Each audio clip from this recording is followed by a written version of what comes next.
Assalamualaikum warahmatullahi wabarakatuh. Perkenalkan, nama saya Adil Arham. Di sini saya akan menjelaskan kembali tentang pengertian dan fungsi MSDM. Pengertian dan fungsi MSDM. Pengertian MSDM, manajemen sumber daya manusia, disebut juga manajemen personalia, adalah perencanaan, pengorganisasian, pengarahan, dan pengawasan pengadaan, pengembangan, pemberian kompensasi, pengintegrasian, pemeliharaan, dan pelepasan sumber daya manusia agar tercapai tujuan organisasi dan masyarakat. Tujuan SDM yaitu untuk meningkatkan dukungan sumber daya manusia dalam usaha meningkatkan efektivitas organisasi dalam rangka mencapai tujuan. Secara operasional dapat diamati atau diukur untuk meningkatkan produktivitas pegawai, mengurangi tingkat absensi, mengurangi tingkat perputaran kerja, atau meningkatkan loyalitas pegawai pada organisasi.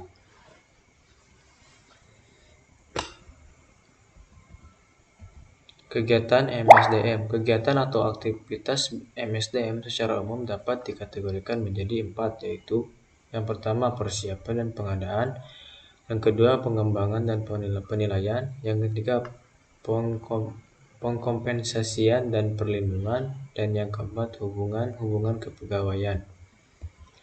1. Persiapan dan pengadaan. Kegiatan persiapan dan pengadaan meliputi analisis jabatan, yaitu kegiatan untuk mengetahui jabatan-jabatan yang ada dalam organisasi dan tugas serta persyaratan yang harus dimiliki oleh pemegang jabatan. Yang kedua, rincian tugas atau job description, dan yang ketiga persyaratan tugas atau job specification, dan yang keempat standar kinerja atau job performance. Yang kedua, pengembangan dan penilaian. Setelah bekerja secara berkala, pegawai harus diberikan pelatihan.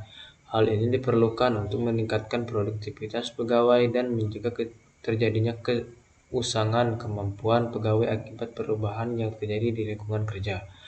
Setelah itu, dilakukan penilaian yang bertujuan untuk melihat apakah untuk kerja pegawai sesuai dengan yang diharapkan atau memberikan umpan baik untuk meningkatkan kemampuan dan kerja. Hal ini juga membantu dalam perencanaan karir pegawai.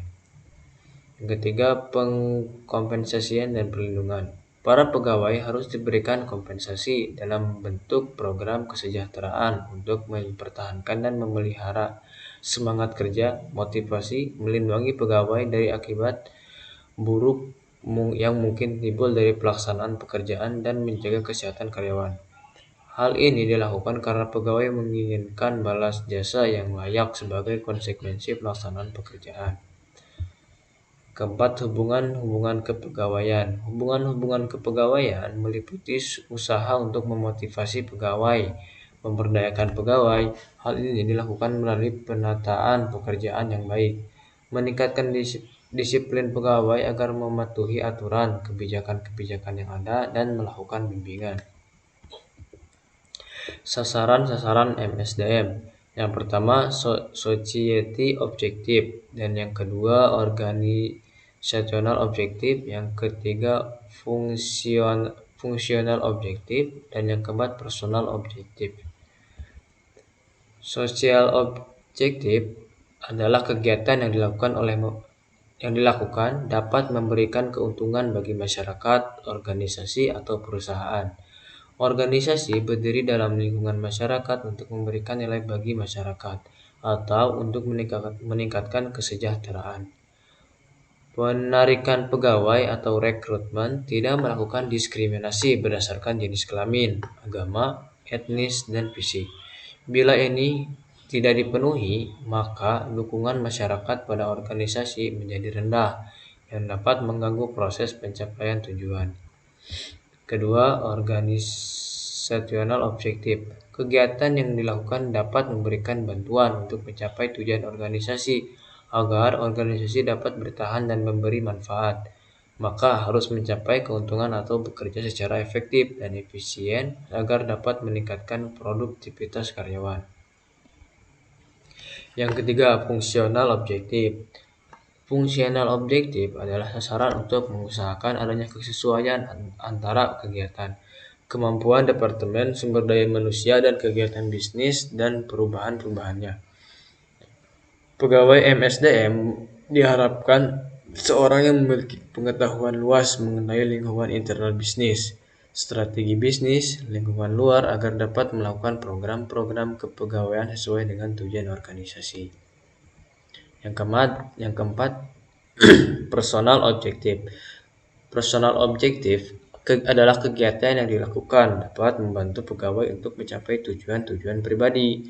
Motif pegawai untuk bekerja merupakan hal yang kompleks. Perusahaan harus memberikan kemungkinan untuk mencapainya. Bila tidak dipenuhi, maka kepuasan kerja karyawan akan rendah dan tidak mendapat dukungan yang optimal dari pegawai untuk mencapai tujuan perusahaan. Otoritas dan tanggung jawab MSDM. Otoritas atau wewenang adalah hak untuk mengambil keputusan, mengarahkan kerja orang lain, dan memberi perintah. Ada dua jenis otoritas, yaitu yang pertama otoritas garis. Otoritas garis yaitu pemerintah yang berkaitan dengan tugas operasional. Kedua, otoritas tetap.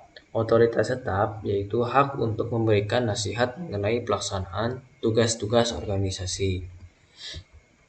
Otoritas dan tanggung jawab MSDM. Tanggung jawab artinya tindakan yang harus dilakukan untuk mencapai tujuan dari suatu kegiatan atau program. Pengelolaan sumber daya manusia menjadi tanggung jawab dari setiap manajer garis atau operasional. Tanggung jawab manajer garis dalam MSDM. Yang pertama, penempatan orang yang benar pada pekerjaan yang tepat. Yang kedua, melakukan orientasi terhadap pegawai baru. Yang ketiga, melatih karyawan baru. Yang keempat, meningkatkan produktivitas dari setiap jabatan. Yang kelima, mengusahakan kerja sama yang baik dan kreatif. Yang keenam, menginterpretasikan kebijakan dan prosedur perusahaan. Yang ketujuh, mengendalikan biaya tenaga kerja. Yang kedelapan, mengembangkan kemampuan setiap orang. Yang kesembilan, menciptakan dan mempertahankan semangat kerja departemen. Dan yang kesepuluh, melindungi kesehatan dan kondisi fisik karyawan. MSDM sebagai pendekatan strategis.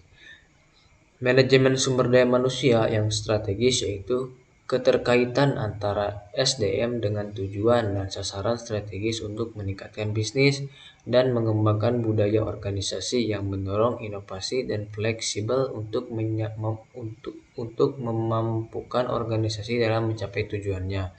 Contohnya, menentukan strategi perusahaan, analisa lingkungan perusahaan dengan SWOT. Fungsi MSDM sebagai peran bagi manajer. Yang pertama, menjadi seorang business person. Yang kedua, menjadi pembentuk perubahan. Yang ketiga, menjadi konsultan bagi organisasi rekan kerja bagi manajer bidang lain. Yang keempat, menjadi pembentuk dan pelaksana strategi. Yang kelima, menjadi manajer profesional. Dan yang keenam, menjadi aset dan pegawai biaya. MSDM sebagai pendekatan sistem. Sistem adalah sebuah unit entitas, yaitu sesuatu yang terdiri dari bagian-bagian atau elemen-elemen. MSDM dapat dilihat sebagai suatu entitas yang terdiri dari elemen-elemen yang saling terkait. Mungkin itu saja yang bisa saya sampaikan. Mohon maaf apabila ada kesalahan kata, mohon dimaklumi. Sekian dari saya. Wassalamualaikum warahmatullahi wabarakatuh.